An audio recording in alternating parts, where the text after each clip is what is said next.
Hello, everyone. Welcome back to the show. You are listening to Pod Studio, your favorite place to practice English while listening to real conversations. I'm Alex, and I'm so happy to be here with you today. And I'm Emma. Hi, Alex, and hi to all our listeners out there. I'm really looking forward to today's episode because we are talking about something very close to my heart. Exactly. Today, we are diving into a topic that sounds a bit sad, but it's actually very important for everyone. We are talking about feeling lonely in a busy world. It's a strange feeling, isn't it? You can be in a city with millions of people or have 500 friends online, but still feel like you are all alone. It's so true. In the modern world, we're always connected. We have our phones, we have social media, we have work emails, but sometimes that connection feels, I don't know, a bit empty, like it's not real. That's a great word for it, empty. We're going to talk about why this happens and, more importantly, how we can feel a bit more connected to the people around us. This is great for your English because we'll be using everyday language to talk about feelings and experiences. So, if you're commuting to work, cleaning your house, or just sitting with a cup of tea, just relax and listen. You don't need a dictionary, just follow our voices. Before we start, if you want more fun English podcasts like this, hit the subscribe button right now and join our English learning family. It really helps us grow. Let's get started. You know, Emma, I was thinking about this morning. I went to a coffee shop. It was packed. There were so many people. Every table was full. Oh, I know that coffee shop. It's always noisy. Right? But even though it was noisy and full of people, everyone was looking at their phones. No one was talking. I was sitting there with my latte, looking around, and I felt a bit lonely. It was a busy place, but there was no human touch. Human touch. That's a nice way to put it. You mean that feeling of actually interacting with a person, right? Like a smile or a quick hello. Exactly. When I say human touch, I don't just mean touching someone's arm, I mean a real human connection, even a small one. In that coffee shop, everyone was in their own little world, their own digital bubble. I feel that way at the supermarket sometimes. I use the self-service machine where you scan your own food. I don't even talk to the cashier anymore. By the time I leave the store, I realize I haven't spoken a single word to another human being. It's efficient, sure, it's fast, but it's also a bit isolating. Isolating. That's a strong word. When something is isolating, it makes you feel like you are on an island, far away from everyone else, even if you were just at the grocery store. Yes, exactly. It's like being a lone wolf, but not by choice. You know, Alex, I read an article recently that said more people feel lonely now than 20 years ago, even though we have the internet. That's the irony, isn't it? An irony is when the result is the opposite of what you expect. You expect the internet to bring us together, but sometimes it makes us feel further apart. Why do you think that is? For me, I think it's because social media is like a highlight reel. A highlight reel. Can you explain what you mean by that? Oh, sure. Think about a movie. A highlight reel is a short video that only shows the best parts, the exciting scenes. On social media, people only post the best parts of their lives. They post photos of their vacations, their beautiful dinners, or their new clothes. Ah, I see. So when we look at our phones, we see everyone having a perfect life. Exactly. And then you look at your own life. Maybe you're sitting on your sofa, eating cold pizza and wearing old pajamas. You start to think, wow, my life is boring. Everyone else is having fun without me. That makes the loneliness feel much worse. I've definitely felt that. It's like a fear of missing out. People often call it FOMO, F-O-M-O, fear of missing out. I have terrible FOMO. If I see my friends at a party on Instagram and I'm at home resting, I feel like I've made a mistake. I feel left out. Left out. That's another good one for our listeners. To feel left out means to feel like you are not invited or that you are not part of the group. It's a very common feeling in a busy world. But the thing is, Alex, half the time those people at the party are also looking at their phones. They might be feeling lonely too, even while they're dancing. That's a very good point. Loneliness isn't about being alone, it's a feeling. You can be alone and feel very happy. Like if I go for a walk in the forest by myself, I don't feel lonely, I feel peaceful. That's a big difference, being alone versus being lonely. Being alone is just a physical fact. You are the only person in the room. Being lonely is an emotion. It's a sadness because you want to be with someone, but you aren't. I think we need to learn how to enjoy being alone again. We are so afraid of being bored that we check our phones every 10 seconds. We don't give our brains a chance to just be. I agree, but I also think we need to work harder to make real-life connections. I started a small habit last month. It felt a bit scary at first. Oh, what did you do? I decided to stop wearing my headphones when I walk to the bus stop. No music? No podcasts? Even Pod Studio? Well, maybe not Pod Studio, but seriously, I usually wear headphones to block out the world. I thought if I take them off, maybe I will notice the people around me. And did it work? It did. Last Tuesday, I was waiting for the bus and I saw an elderly lady struggling with a heavy bag. Usually, I wouldn't notice because I'd be listening to music, but this time I saw her. I asked, "Would you like some help with that?" That's lovely. What did she say? She smiled so brightly. She said, "Oh, thank you, dear." We talked for 5 minutes about the weather and her grandson. It was a very simple conversation, but when I got on the bus, I felt warm. I didn't feel like a stranger in my own neighborhood anymore. That's what I call a micro connection. It's not a deep friendship, but it's a small moment that reminds us we are all humans. It breaks the ice. Breaking the ice. That's a classic English expression. It means to start a conversation with someone you don't know, to make things feel more comfortable. Exactly. And in a busy world, we forget to break the ice. We stay behind our digital walls. Do you think work makes people lonely too? I mean, many people work from home now. Definitely. Remote work, that's when you work from home, is great for some things. You don't have to travel, you can wear your slippers, but you miss the water cooler talk. The water cooler talk? You mean talking about the office machine? No, the water cooler is a place in an office where people go to get a drink of water. Usually, people stand there for a few minutes and chat. They talk about their weekend, or a TV show, or a funny thing their dog did. It's small talk. Small talk, right. It's not a deep conversation about the meaning of life. It's just light, easy conversation. Exactly. When you work from home, you only talk to your colleagues about work. Did you finish the report? Can we have a meeting at 2 p.m.? There's no time for the small stuff. And I think the small stuff is what makes us feel like we belong to a team. To belong. That's a very important word. To belong means to feel like you are in the right place with the right people. You feel accepted. I think that's why some people are going back to offices or going to co-working spaces. They want to feel that sense of belonging. Even if they're working on different projects, they want to be around other humans. It's funny because sometimes we say we want to be alone. We say, "Oh, I'm so busy, I just want some peace and quiet." But then when we finally get the peace and quiet, we feel lonely. We're very complicated creatures, aren't we? We really are.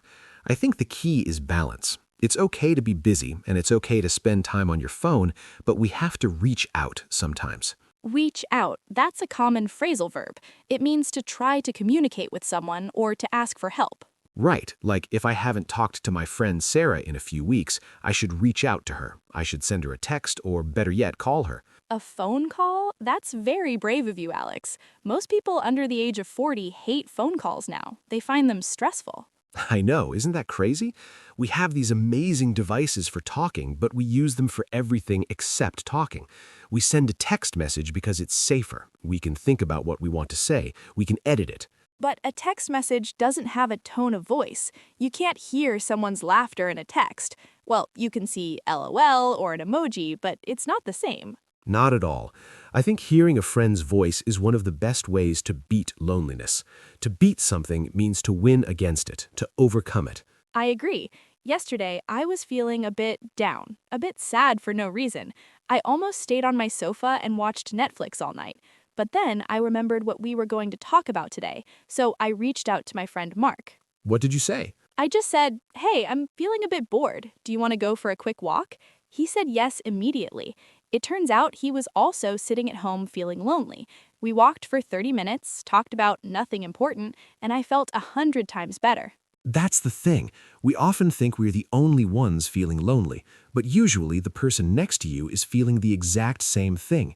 They're just waiting for someone else to say hello first. It's like a waiting game. Everyone is waiting, so no one moves. Exactly.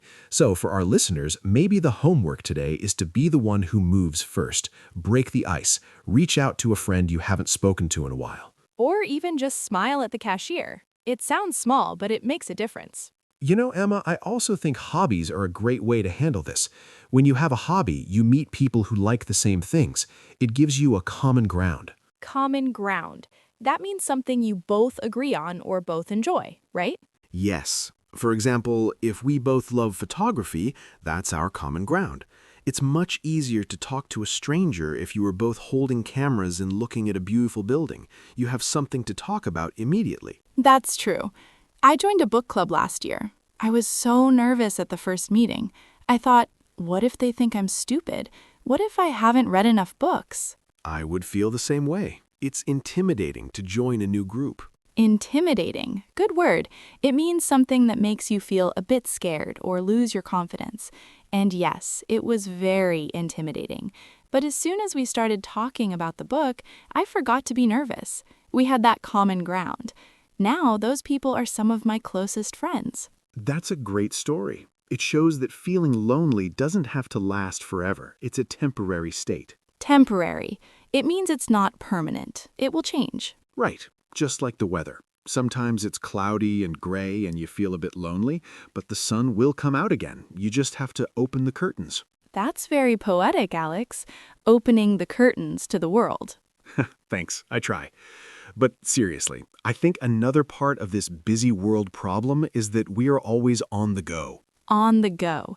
That means being very busy, moving from one task to another without stopping. Yes, we rush to work, we rush to the gym, we rush to the store. When we are always on the go, we don't have time for spontaneous moments. Spontaneous. That's a big word. It means something that happens naturally, without a plan. Exactly. Like if you see an old friend on the street and you stop to have a coffee together for 10 minutes. That's spontaneous. But nowadays, we look at our watches and say, oh, I can't, I have a meeting in 5 minutes, let's text later. And then we never text. We prioritize work and tasks over people. To prioritize means to decide that something is more important than other things. And I think that's a mistake. We should prioritize people, even when it's inconvenient. It's hard, though. Life is expensive. People have to work hard to pay the bills. I understand why people are so busy. It's not always a choice. That's true. I don't want to sound like I'm judging anyone. Life is tough. But maybe we can find pockets of time. Pockets of time, like small amounts of time hidden in our day? Exactly. Maybe 5 minutes while you wait for the kettle to boil. Instead of checking the news on your phone, you could call your mom. Or maybe the 10 minutes you spend on the bus. You could look out the window and notice your surroundings instead of playing a game on your phone. I like that. It's about being present. Yes, being present. It means your mind is in the same place as your body. You aren't thinking about yesterday or worrying about tomorrow. You are just here, right now. I find it very hard to be present. My mind is always racing. It's like a car going 100 miles per hour. My mind is the same, but I've found that listening to things like a podcast or music can actually help me slow down if I really listen. That's interesting. So technology isn't always the bad guy? No, of course not.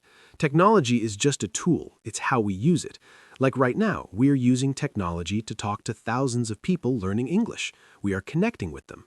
Even if we can't see them, we know they're there. That's a lovely thought. Hi, everyone. You're not alone. You're with us. Exactly. And that's a form of connection too. Learning a language is actually a great way to combat loneliness. Combat means to fight against something. So how does learning English help? Well, think about it. When you learn a new language, you are opening a door to millions of new people. If you speak English, you can talk to someone from Brazil or Japan or Italy or Canada. Your world becomes much bigger. That's so true. It gives you more opportunities to connect. Opportunities. That means chances or possibilities. When you have the opportunity to speak to more people, you are less likely to stay stuck in your own little bubble. I remember when I was learning Spanish. I went to a small cafe in Madrid. I was so nervous, but I used my basic Spanish to order a coffee and a piece of cake. The waiter was very patient, and he told me a little joke in Spanish. I understood it. We both laughed. In that moment, I didn't feel like a tourist. I felt like I belonged there for a minute. That's a perfect example. That small win made you feel connected to a different culture. Exactly. So, for our listeners, every word you learn, every sentence you practice, is a tool to help you reach out to someone else. I love that. So let's summarize a bit of what we've talked about. Loneliness is a feeling, not a fact. It's common in our busy digital world. And we talked about FOMO, the fear of missing out, and how social media can make us feel left out. We also mentioned breaking the ice, starting a conversation, and reaching out to friends. And don't forget micro connections, those small moments with strangers that make our day a bit brighter. It's all about finding a balance between our busy lives and our need for human touch. You know, Alex, talking about this with you today has made me feel really good. I was a bit stressed this morning, but just having this conversation has calmed me down. I feel the same way. Conversation is like medicine for the soul. It really is.